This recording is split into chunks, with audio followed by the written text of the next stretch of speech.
how to highlight the current row in Excel. So if you want to highlight the current row in Excel, then what you need to do is first you need to open up your Excel. And once you open up your Excel, you need to just go with the first, which is A1, or the first part from where you would like to highlight the row. And you need to press Ctrl Shift End, which will take it to the end of your information. And now you need to go with Home tab, and under Home you need to go with Conditional Formatting.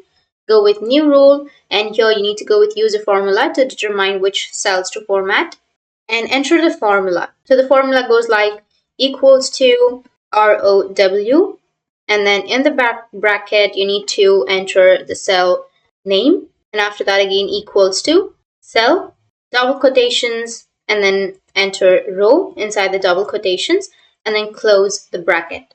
And after that, choose the fill color, go with OK. So go with format and then select the fill color and then select a color, go with OK and OK again. And as you can see that the color has been changed.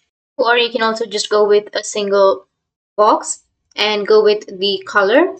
You'll have fill on the right side. So you just need simply go with the color, fill up, or here you will have the color fill. So you just need simply go and fill a color.